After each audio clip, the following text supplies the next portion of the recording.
Hey, it's Peter with RL Property Management, the only property manager in Columbus started and run by engineers. So I wanted to take some time today and answer the three most common questions regarding security deposits. So as property managers, we deal with a lot of security deposits. We presently manage about 400 units here in and around Columbus, and for every single one of those units, we hold a security deposit. We collect it when the tenant moves in, and we hopefully return it when the tenant moves out. And our property owners, our customers, sometimes have questions about the whole process. And so I thought I'd take some time today and really do a deep dive on security deposits.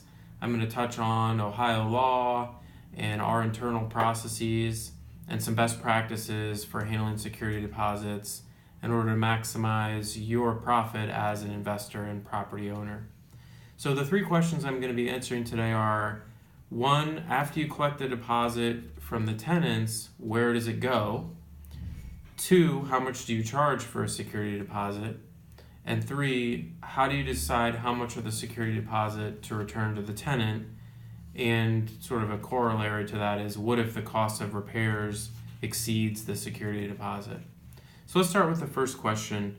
After you collect the deposit, who keeps it? Well, the short answer is we do. So per Ohio law, a real estate brokerage that manages property must set up and maintain what's called a property management trust account. And in that trust account, any money that doesn't belong to the property management company is stored. So that's going to include security deposits and other funds such as owner contributions, as well as rents that are collected from the tenants.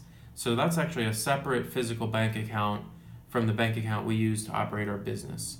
So whenever we collect a security deposit from a tenant or a property owner, in the case of taking over an occupied unit, that money gets deposited directly into that trust account and it stays there until it's accounted for at move out. Question two, how much do you charge for a security deposit? So by default, our company charges 1 month's rent for a security deposit. That's really the common practice here in Central Ohio, and it usually works well.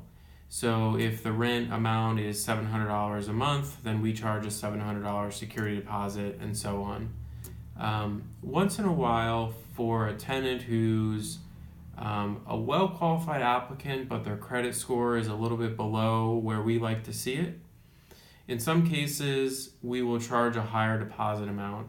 So we typically do a double deposit, which is 2x the standard rental rate, or sometimes we'll do 1.5x. And in that case, it's the thinking behind it is to offset some of the increased risk for a tenant who's slightly less well qualified to rent the unit. So there's some special requirements in the Ohio Revised Code, which is the Ohio state law, regarding charging a security deposit above 1 month's rent. So per Ohio law, you need to provide interest payments on the amount above 1 month's rent. I believe the rate is 5% annually. So we do track that, and once in a while we do end up paying out some interest to the tenant. It's never very much because it's only 5% on typically 1 month's rent. So you're talking like, I don't know, 20 or 40 bucks a year, something like that. And we think it's well worth the cost of offsetting the risk, because in some cases that additional security deposit ends up getting used to cover either damages or other issues, which we'll get into. All right, the third question, how do you decide how much of the deposit to return to the tenant, and what if the cost of the repairs exceeds the security deposit? So this is a really good question, and I want to spend a little bit more time on it. So in order to answer this, I'm going to step through the process that our company takes when we're given control of a unit back, meaning the tenant either turns in the key or tells us that they've moved out. So the first thing that we're going to do is go to the unit and physically do a move out inspection. So we have a form that we use, and we're going to not only complete a bunch of details and records on the form to document the condition of the property, but we're also going to take a number of photos of the property so that we can get a full record of the conditions that were left by the tenant when they moved out. So we're going to take that report as well as the photos, come back to the office, and we're going to compare them to the move-in condition. So we're looking for damages or other problems caused by the tenant while they were living in the unit. So we have some standard ways that we calculate for these things. Something that I think is often overlooked is if a tenant moves in to a unit and the carpet is 2 years old, and when they move out it's destroyed, you can't just bill them for the cost of a brand new carpet. You need to actually prorate it based on the useful life, and the same goes for paint and other wear items in the unit. And there's some HUD guidelines around how you can do this, and they provide like a standard set of criteria to use when you're prorating. In other words, they give you the expected life of various household components. So it's important that you follow that carefully, because if the tenant feels that they were, or if they were in fact charged inappropriately, they can take you to court and sue you for double the amount wrongfully withheld here in Ohio. So we tend to be pretty conservative on those items. Not only is the tenant going to be charged for any damage, but of course we're also going to withhold the security deposit for any unpaid rent, utility bills, fees, and other items.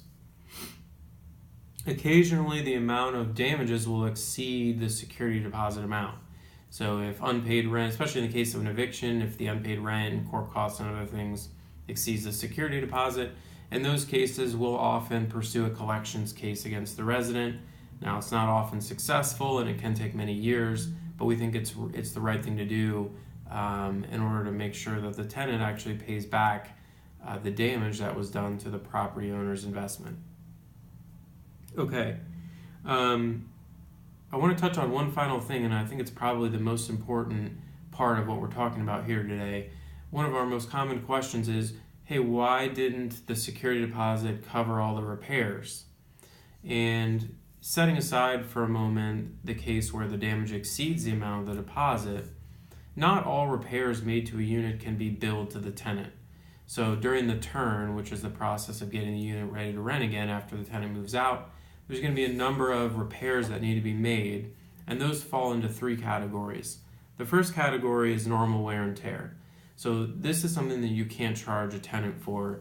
If you think back to our rug example, you can't charge them for the full amount of their replacement. There's some expected wear and tear in there. Same thing on paint. If the tenant scuffs up the paint a little bit in the process of moving in and out, that's kind of life as a landlord. It's considered normal wear and tear. Now, if there's fist holes in the drywall, that is not considered normal wear and tear. That would fall under category 2, which is tenant damage. So we kind of touched on that already. Obviously, if the tenant deliberately damaged the unit, or if they were negligent in their use of the property and they caused damage that would be outside the normal scope of just living in a home, those are things you can bill to the tenant. The third criteria is what we call pre-existing and new functionality issues. So there's things beyond normal wear and tear that are just break at a property over time. And these are things like door stops, sticking doors, inoperable windows, loose door handles, ungrounded outlets. We're very good at finding these types of items in a property, and sometimes the cost of repairing these items can come as a shock to property owners, because in many cases they've gone unrepaired for many years.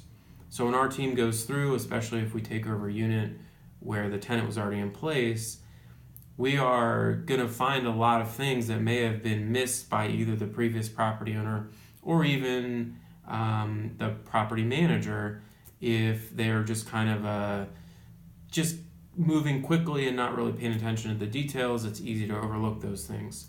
So there's times when we come back with a pretty extensive punch list of functionality issues that were pre-existing and can't be charged to the tenant.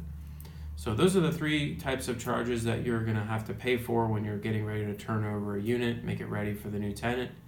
And I hope that this video has helped you understand a little bit more about security deposits here in Ohio and how our company approaches them. Thanks.